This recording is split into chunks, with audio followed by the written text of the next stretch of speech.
Hello and welcome back to the channel where we are building a video game from scratch using Love2d and Lua. We're working on some Spellcast Collision here. And we're trying to do... Yeah, look at how far off. I mean, this circle looks off, but when you render it with the fire, it's okay. I mean, technically it is off, you know? But with the sprite, it looks better. So maybe we should have prioritized the location of the projectile rather than... Anyways, that's something we can fix later. That's for Flama. But we're working on Aquis right now, so when we spit out Aquis here, we need to collide with our entities. So this little blue square, this little blue circle needs to collide with these green circles of enemy entities. So let's take a look at what we're doing here.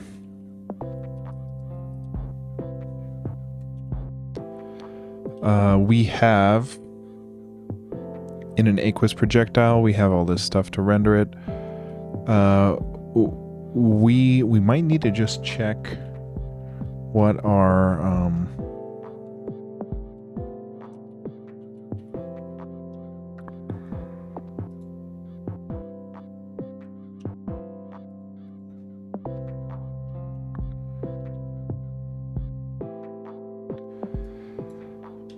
I'm forgetting where we left off, so I'm just checking what our differences were last commit, and actually we haven't committed. That was my bad. So we're just gonna check here.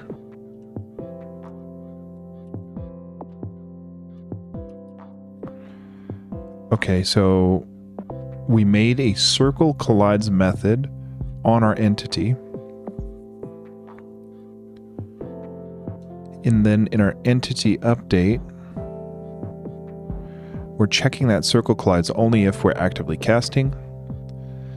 Then if we are effectively collided, we're going to become splashed.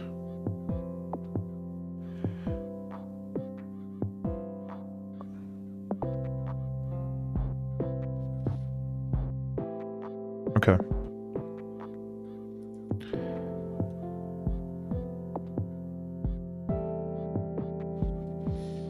Okay.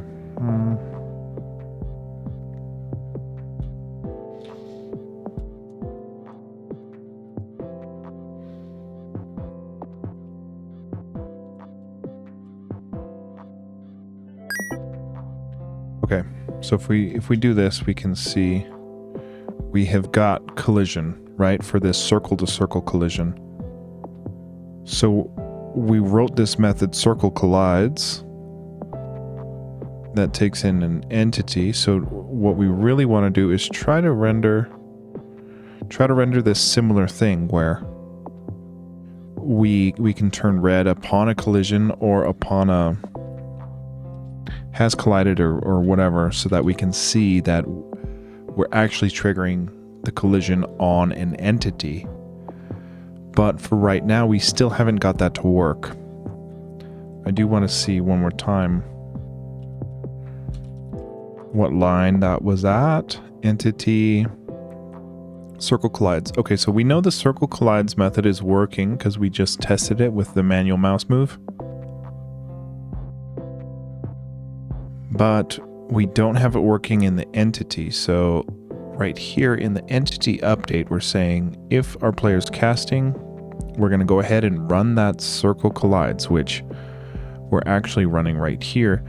What we were just seeing turn colors for that circle collide was right here in the circle collision, but we're running that same method here in the entity update. Circle collides with the actual Aquis projectile, so we're checking circle collision with the parameter of the projectile, storing that in a local variable, and then assigning it here. So maybe what we do, you know, I don't see where we're changing the render if we're colliding for the other one. So I just see it for the tester. So that might be where we went wrong, is just the value of the entity one, not just the circle collision test. So let's dig into this file a bit more, entity class, and we'll see if we can render the circle collision and or print up the value of this aqueous collide so that we can detect a collision with an entity.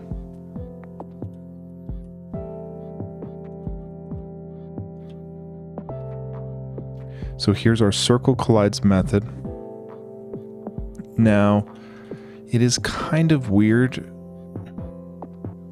I don't know if this exactly works, but we set the color here in the conditional before we return a value.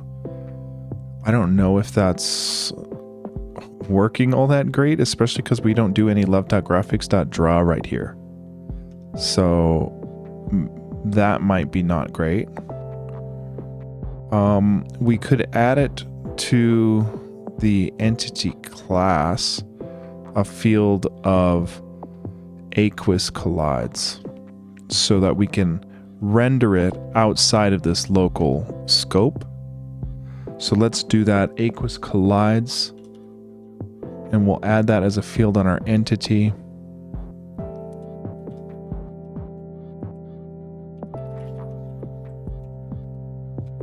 Initialize as false, aqueous collides. Then in our entity update, instead of the local, we're going to assign it to the self aqueous collides field here. Okay, we're running circle collides on the projectile that we spit out.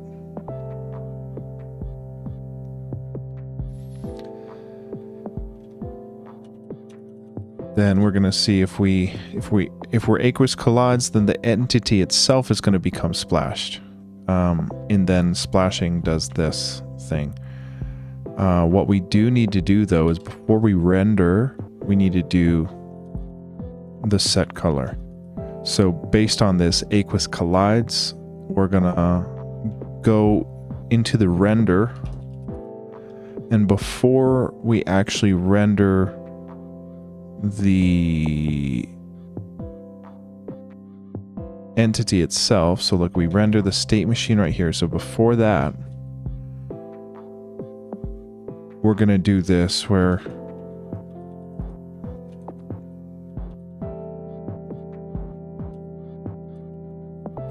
aqueous collide or not aqueous collide. And this is for the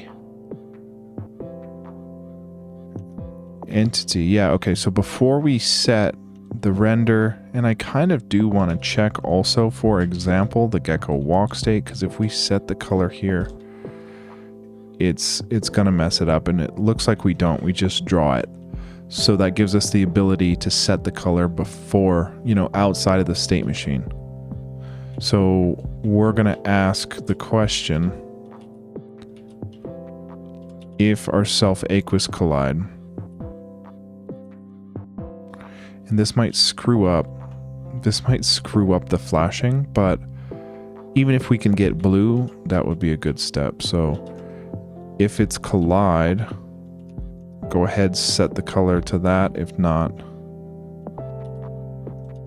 and this is actually wrong because this was the test. We want to set this to just pure white, so we effectively don't change the render. But if we're colliding, then we want, see, and I guess it depends, because it's like we want the entity to flash. And the entity flashing technically doesn't have anything to do with the set color here. We do have the blue flashing right here, and this is where we're setting color to the blue flash. So what we're really trying to do is make sure this blue flashing is getting set upon a collision. So we do have this aqueous collides, and if we're aqueous collides, we become splashed. And if we're splashed, we set this timer, and then if that timer is greater than a certain speed, we reset it. But I don't see the blue flashing gets true. Where's blue flashing gets true? Oh, right here. Okay, so if we hit that flash speed, okay. So it looks like this should already work. This should already render it blue flashing because, you know, as long as this Aquis Collides gets properly flipped, then the splash gets flipped. And if the splash gets flipped, we're going to increment that timer. And if we increment that timer, we're going to offset the blue flashing so that we can actually flash. So that looks like it can work. So as long as this Aquis Collides is working, it should be triggering the blue flash on the entity itself. But I just feel like we added too much. Like I feel like we might have screwed up what we were going for. Aquis Collides. Let's just go back to the render and just make sure, you know what, we're not actually doing anything special with the render here. And this was actually the test circle collision. We're looking for this part we just added. Okay, so I'll take this out. Okay, so instead of changing the color there, the state machine renders as it will, but the entity itself is the one that gets flipped based on the timing of a successful collision detection. So let's see if we are in fact getting a collision detection on this guy. It did. It worked. It hit him blue. It hit him blue. That's the first time. We don't have the unsplash set, but we can reset him right here. Let's try it again. So look, he's still blue. He's still blue. Okay. Well, that's okay. That's looking great. Let's actually turn this off. We'll turn off in the Aquis projectile. We'll turn off the green render, which is this one. And we'll turn off the circle fill. And we'll just put our animation. So I'm just going to take that out real quick, just so we can see. Actually, I'm looking for that green. Where is the green renders here? It's in the end. No, it's probably in the. Actually, yeah, it might be in the entity.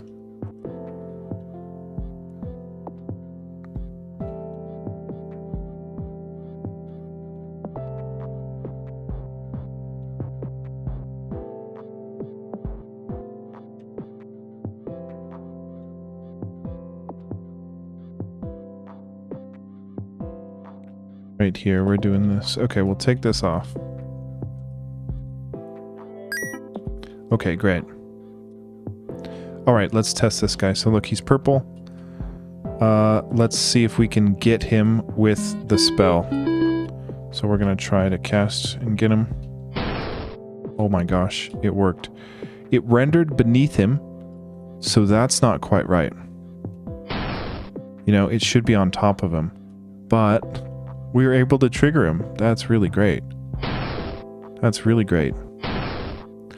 Okay.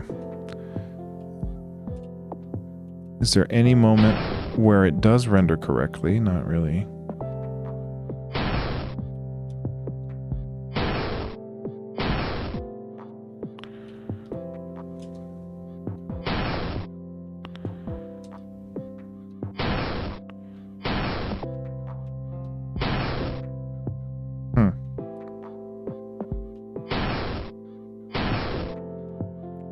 Okay, so we need the render order layer fixed. We can take out the test collision a little bit later. I just want to try to get the render order fixed. Where would we have that? Let's see how we're rendering the Aquis projectile, and we render it. If we're actively casting, we go ahead and render it. So let's go see, where do we pull out? Yeah, where do we actually render the Aquis projectile here? We render it in the player class under a render Aquis method. And we do it here in the player render. We render Aquis right here if we're not dead in the player render. So we're rendering it on the player level. So how is it getting overwritten by the entities? I don't exactly know. But if we see this, and what is it? Render Aquis. Okay, so if it is render Aquis, we do that in the map as well. Okay. So we start off doing it in the map. And what we're doing is kind of a little cheat where we render it in the map, which means our player gets rendered over it because our player is kind of on top of the scene, and the scene is a current map and or a next map. So the hack was we render the projectile in the map, our player renders in the scene on top of it, and then we do a check in the player class and we say if RY is above the Aquis projectile, then we need to render Aquis in front of us, and that's how we're getting Aquis on top of our player. But we need Aquis on top of our entities. So we need to go see in the render order if we're rendering the player and then the entities, or the entities in the player. And I believe we swapped this around because we wanted the geckos to kind of crawl on our face when we get caught by them. So I think we are rendering the entities on top of the player or on top of the scene. So let's see if we do.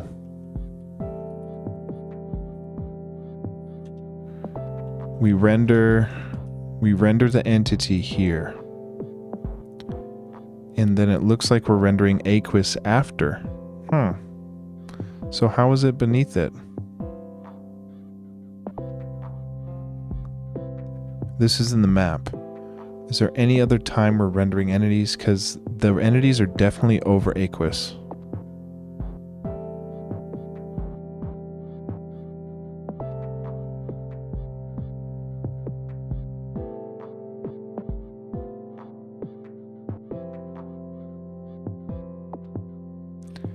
We've got to be doing another sort of render for this. This is in the map. We got to be doing something with entity render. Let's see, because I'm kind of curious. Like if we go and we just turn off this entity render, render entity. If we turn this off, I'm assuming we will see no geckos. But we do see them. Okay, so we're rendering them outside of this. We're rendering them outside of the map.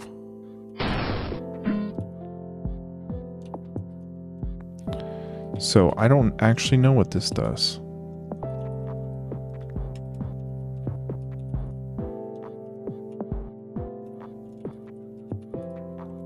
We'll have to dig into that. But that proves we're rendering it somewhere else, maybe in the scene. So let's take a look over there.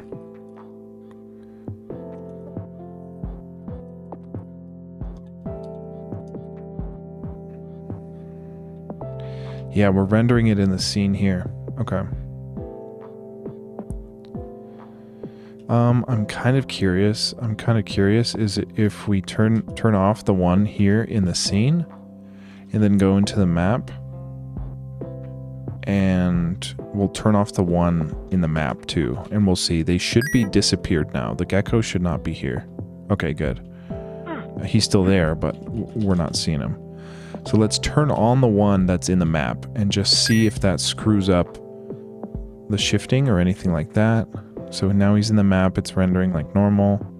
And if we go off, he stays appropriately. Okay, so let's leave him in the map and not the scene, because now the render order for our render Aquis is just after we render the entities in the map. So that I would think should get Aquis on top of the gecko. So let's see if we can see the spell on top of the gecko here. Oh my gosh, it worked. Ideally, we add like a little bit of knockback, right? Maybe a flash red for a damage, or leave it, because like when we flash red like that, it kind of shows that we get hits, and that's kind of the visual language of the game. So I think I do want to flash red, but also get some knockback going on there. But his walk speed's affected, so look, let's try it on these guys. The walk speed's affected. Yes. So look how slow he gets when we shoot him, and then the collision seems to be working. Yes. Oh, cool. Oh, this is cool. Nice. Hey, No Sleep. Thank you for the follow. Welcome in. I appreciate that. This is great. So yeah, we're slowing him down, and then the idea is you can overwhelm him and then slow him down and then whip out your fire and cleanse them like that. So the goal is for them to be like super fast. You know, we need to reset the flashing appropriately. Reset the state for the flashing and the blue flashing and all that. We can do that upon the reset original position method on the entity class. Just add these other default init values so that we can reset them back to their unsplashed version, as well as an unsplash reset in the update, because they're not supposed to be nerfed the entire time. You just slow them down for maybe 10 seconds or something. So we can work on knockback as well as collision, or we've got collision. We're working on the knockback and the reset original positions so that we can continue this. So here in the, I do want to kind of say, here in the scene, we say, turn this off for Aquis render order. And I'm just putting this here because we had this kind of duplicated in two different spots, and I'm wondering if there was something like maybe the entity render here in the dungeon, or something like maybe the render for the entities weren't doing something particular. So all that to just kind of like be prepared, you know, I'll be able to find that spot in the future if it proves to still be an issue. You know, because like we've done it where we change some stuff and then we find a crazy bug and we're like, oh, well, now that makes sense why we had that old method over there. So that makes sense to keep here. But what we want to do is go, first of all, do our circle collide. And we're going to turn this off because this is the touch test one. So I'm just going to turn that off for now. And then I think we want to do...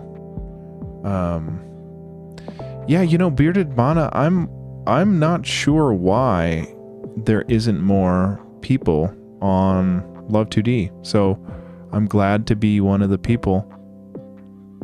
I know of one other Love2d streamer. Prosto does amazing work in Love2d. I can give him a shout out if I can spell his name right.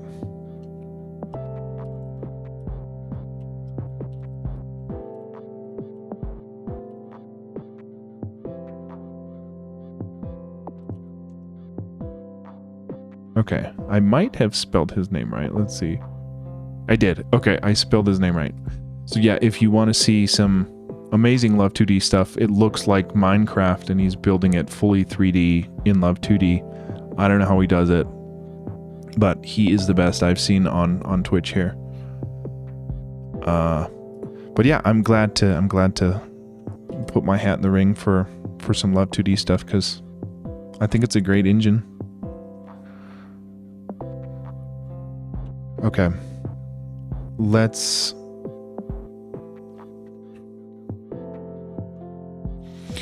do the reset original position. Let's check our entity class here, because we have a couple values that we need to reset. So all of these things need to be moved into the reset original position. So here in the reset original position, we're gonna reset all of these splash specific variables, and then yeah, that's him. Sometimes he's really consistent, and sometimes he's off a couple months, depending on the stuff going on. So I think he's got a YouTube channel too. I'm not sure, but I think he's got an account in the Discord that he's probably shared his YouTube channel or something, if you want to dig in there and find him. But yeah, he probably hasn't been live for a little while, unfortunately. Okay, we added that to the... We gotta get rid of that circle. Where is that circle coming from? Circle collision test. We're rendering it right here. So this is what we need to turn off.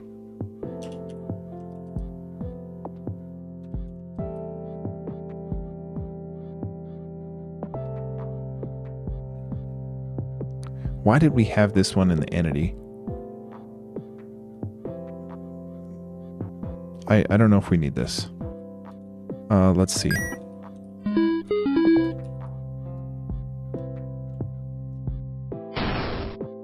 It worked. It worked. We just need to do the knockback. Okay, let's see if we reset him proper. Yes. Yes. Yes, man. Yes. Get slow. Get slow, dude.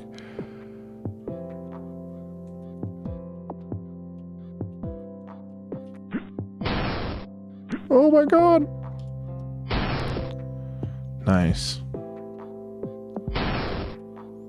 I got a double there. Cool. Okay. This is great. I love this. Let's make sure they reset proper. Yes. Okay, cool. So now we can work on this knockback. So we're incorporating a knockback when we get hit. So look, I'm not touching anything and we get knocked back like that. It should be about the same thing if they get hit with a spellcast. So let's see like what our knockback looks like.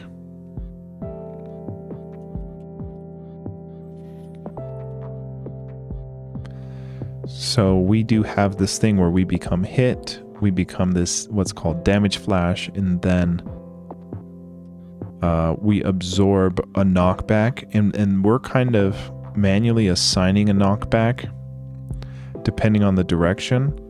See, we have this, if we top collide, we get a negative or a positive DY knockback so that we move downwards. So we could try this and just put a default, you know, it's just a spell knockback that we assign to our velocity, our DY. So we could add it here because we're doing a, like when we do a splash gets true, right? Splashed gets true. Yeah, we do it upon an Aquis collides. Okay. We should do it here.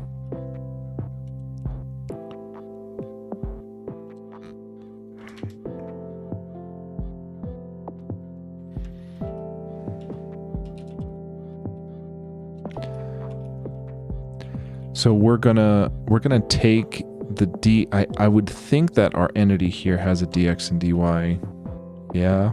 See, because we are getting a knockback. Okay, well, this looks good. We are getting a knockback from the Flamma.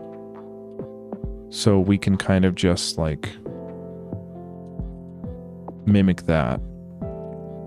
Right? So for right now, let's just say if we Aquis collide, we're going to take our dy and move us downwards. The entity should be moved downwards via a spell knockback. And then we are flushing the Aquis collides so that we don't keep assigning that dy. And we'll see if this gets any knockback, and then we'll work on the proper knockback, right? Oh, I barely hit him, but that wasn't a good example. Dude.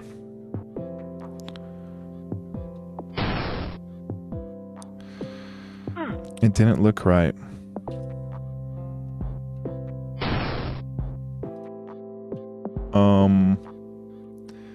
That really screwed me up. I'll tell you that much. I'm not pressing any of that, man.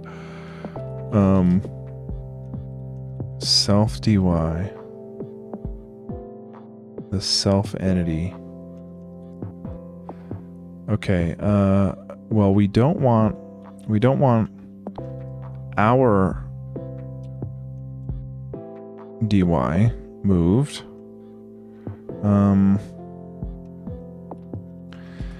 We do want... Where do we do this? I mean, this is where we do the collision. Don't we cycle through... Yeah, don't we check for collision here?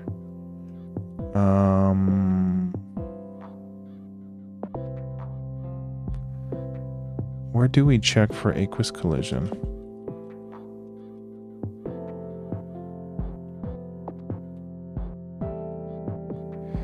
Because at some point we're checking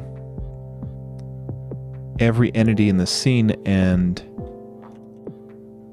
comparing it with our projectile to see if there's a collision. The collision logic lives in the entity, which Aquis casting might have been colliding with ourself because we kind of spawn it on us. But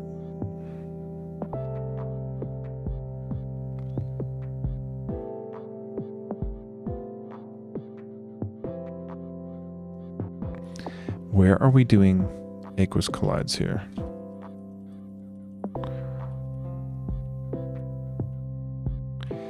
Aren't we... Dude, where are we doing it?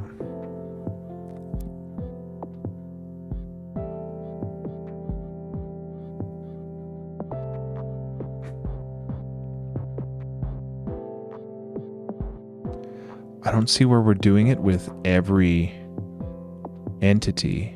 Yes, no sleep. This is Neovim.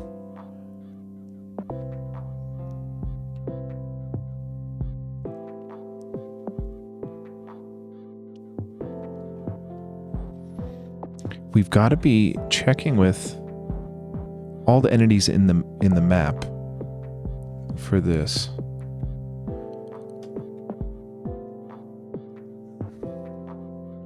Because otherwise, we're just checking in the entity update if we collide. Actually, yeah, we aren't cycling through the entities. We're checking it in the entity itself. We're checking if it collides. Okay.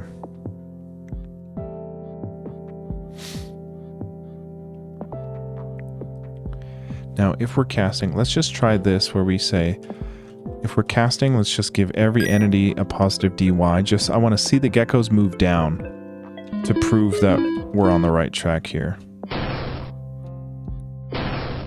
See, that's weird, because only I'm moving down. Hey, you're welcome, No Sleep. I'm glad you like it. They go. Yeah, I'm trying to... You know, I started this channel because I could not follow any of what most game devs were doing on stream, and I know a bunch of people watching will probably have no idea what I'm doing, but I try to at least talk through it so people can try to follow along with the commits if they really wanted to.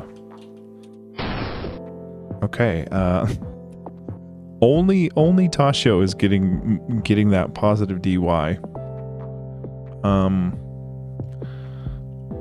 So that's not great. Yeah, I would feel better if the Geckos were getting it too, but only Tashio is. That could depend on the walk state logic, because if we're assigning a DY or something inside the state machine for the Gecko walk state, it could be overriding this initial assignment. So let's check that. In the Gecko walk state, do we have anything? Well, we do have, when we run the process AI method, we are assigning an AI path. See, I don't see where, maybe in the update, do we have a place where we're assigning DXDY? Yeah, right here.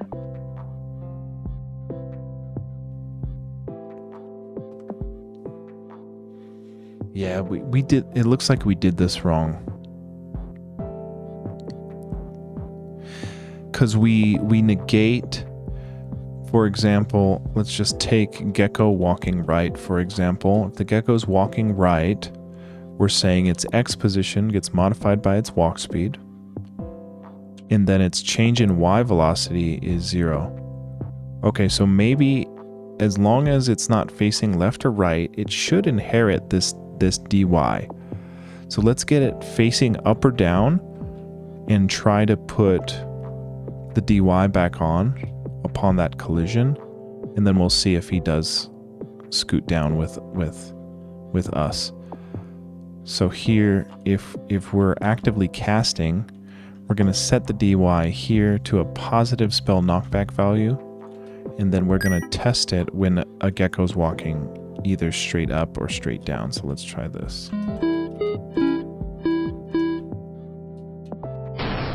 There we go. Okay.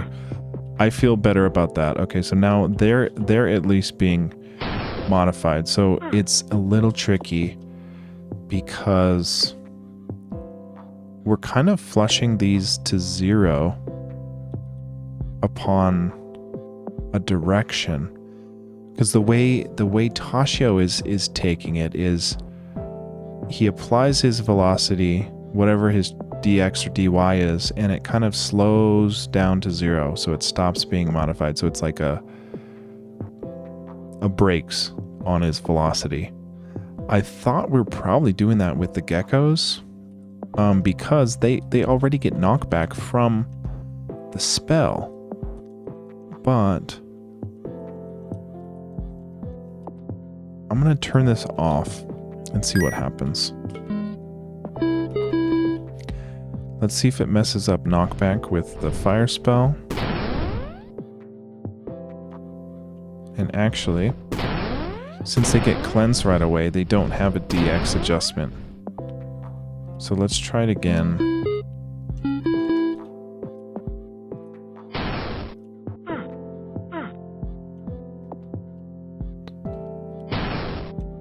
This might work. This might work because that time it worked for all of them regardless of just facing up or down. So let's keep that at the moment. The issue is we don't want to assign the velocity here. We want to assign the velocity upon a collision.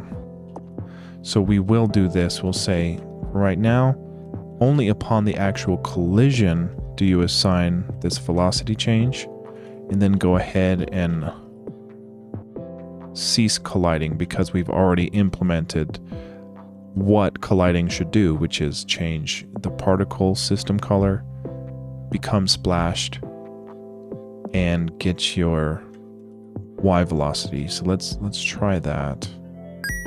Now it's still only downwards, right, with the DY, but it should do it on the collision. Okay, Well, that was probably a bad example because he was blocked by the... Oh my gosh. Oh my gosh. Let's try it again. Let's try it again. You know, it really messes up Tashio, like, beyond belief.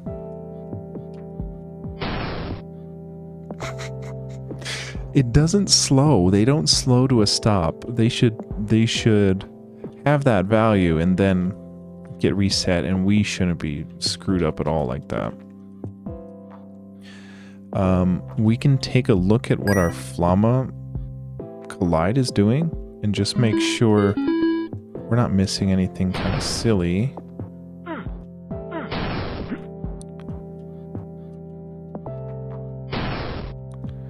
Okay, well, let's do, it should be called, what, Spellcast to Entity Collision.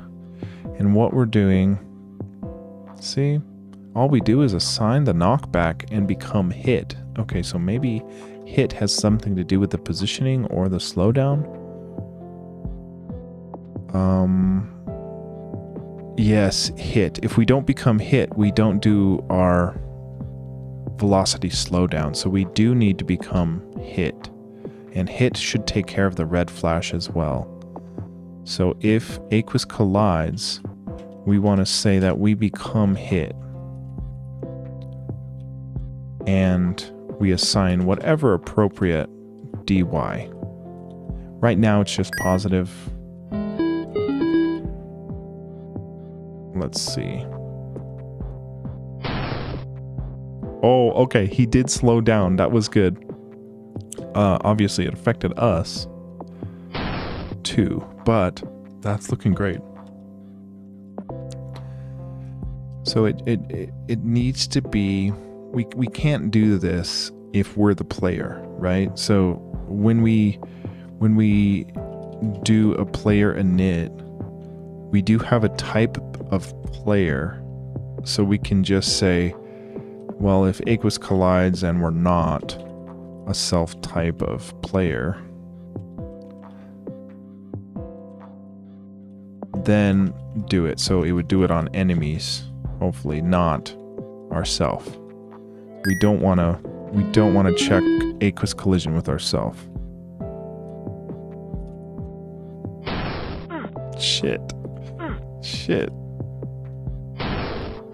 It's modifying us still, not them. Oh, not equal, not equal to us. Okay, that should be it.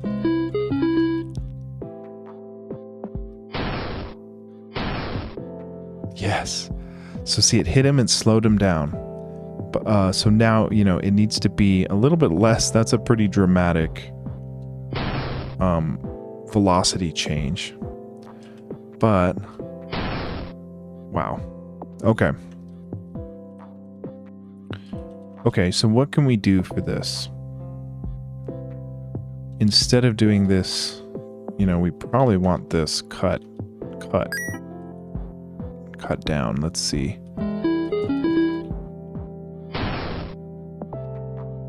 Okay. I like that. And it should be, you know, we should spit out a successful collision sound as well. Wow.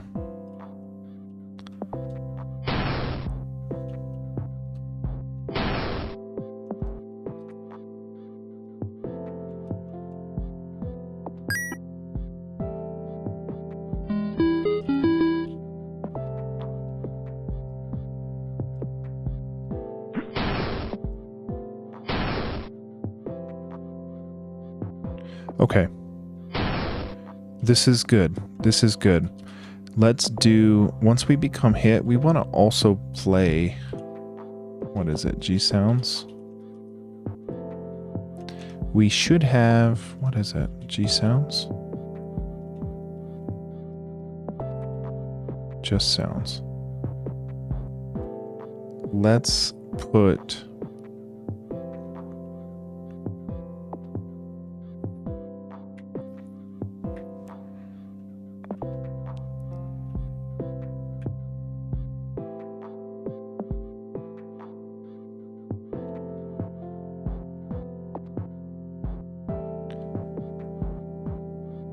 Let's try the cleanse sound. We'll put the cleanse sound here for now. So we'll just say sounds cleanse, and we're just going to play that sound. Only that first time we're colliding. And this is just so we hear a little bit of feedback for when the blue splash is activated.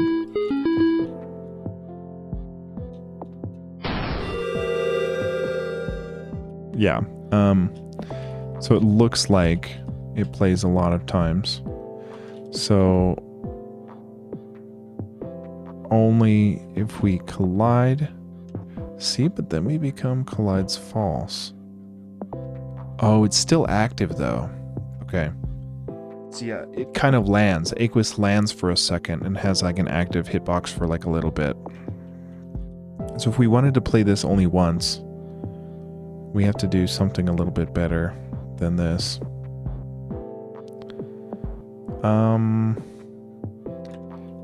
We could only play it if it's not already playing.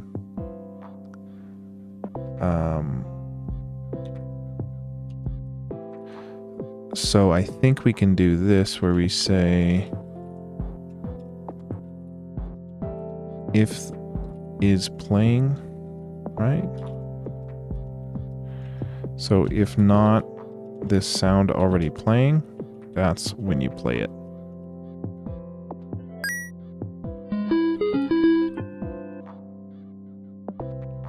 Let's see.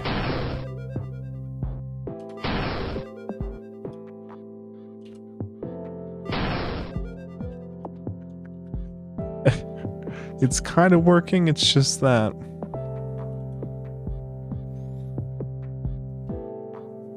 it's not working out like we want it to.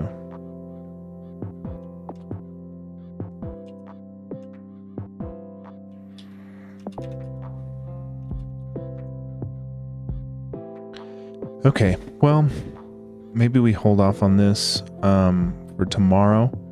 We need to get the appropriate velocity change, right? So if the projectile comes from the right side and hits him, Gecko needs to move opposite. So maybe we can do, I guess we have to check.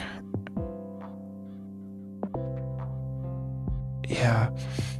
If we had a velocity on the projectile, we can just match the velocity. But I don't think we have a velocity. I think we just update its position based on its current position. And we're not actually doing velocity updates there. I don't exactly know. But this is a great step. Very important. If we look at our git diff here, we can see all of our changes. And the big thing is we added this Aquis collision to our entity class instead of our Gecko walk state. We handle all the splash logic here in the entity class. Then in the entity update, we do that circle collides with the player projectile. And then we ignore the player, but we check for entity collisions with Aquis and become a knockback. The knockback is incorrect, but we're just applying something. We do need to move on to our unsplash to cleanse them of their nerf. But we did get the reset working in the reset original position. We turned off our old circle collision. And then we fixed the render order layer for entities and spellcast. Then we fixed that velocity inheritance from the entity depending on its direction. That is like a Gecko specific problem. And then we commented out our circle collision test with our mouse circle location. This should be okay. So this is just going to be called Aquis collision with Gecko. That's pretty much it. So we will git push that and we will call it a night. I will be back tomorrow and we will get the velocity working correctly on the Gecko, and then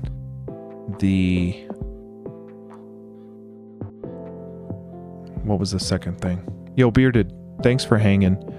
The good news is I don't know what I'm doing, so you're about to be at the level I'm at, because all I do is look at this code, and then it's just a time thing. It really is. And the good news is there's no one way of doing it. So your style of programming will probably feel way different than mine, and it might make a lot more sense to you when you build it the way you piece it together.